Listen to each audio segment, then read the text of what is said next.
How the North's history shaped the Season 8 premiere of Game of Thrones. The Verge. HBO's Game of Thrones is a dense series with a huge weight of history behind its story, so in practically every episode, something happens that could use a little explanation. So every week, Game of Thrones is back, and this week's season premiere did a whole lot of place setting for the season to come. And one of the key spoilers ahead for Game of Thrones Season 8, Episode 1, Winterfell. Obviously, the most important folks in town in the north are House Stark. If you've made it this far in the show, I probably don't need to explain who those folks are. But while the Starks, this week's episode, Winterfell, has the story crossing paths with several of those houses: House Mormont, House Glover, House Karstark, and House Umber. Led by the fiery, fan-favorite young girl Lyanna Mormont, House Mormont hails from Bear Island.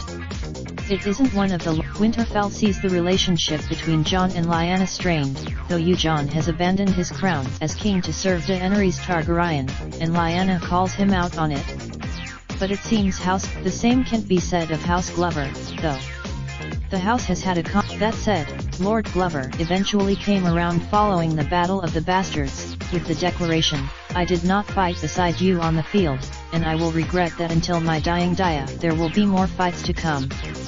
House Glover will, but in this week's episode, tensions over Jon abandoning the title seem to have reawakened the grudge between House Glover and House Stark. Lord Glover will. House Karstark is an interesting house, an offshoot of the main Stark line. The Karstarks were once among the most loyal of House Stark's bannermen.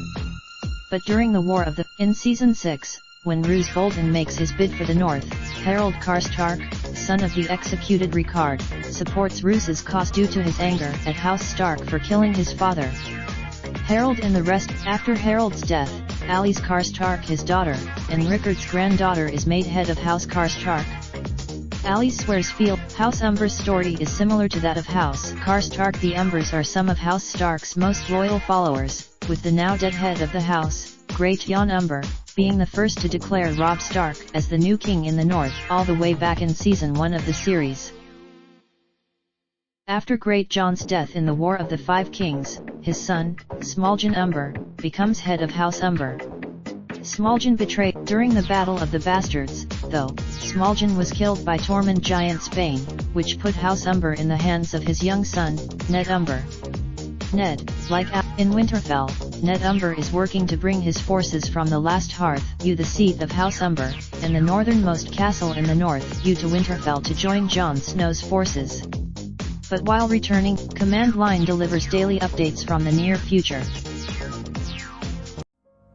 Raindrop, drop top, top smoking, no cooking the hot pot. Fucking on your bitch, yeah, that.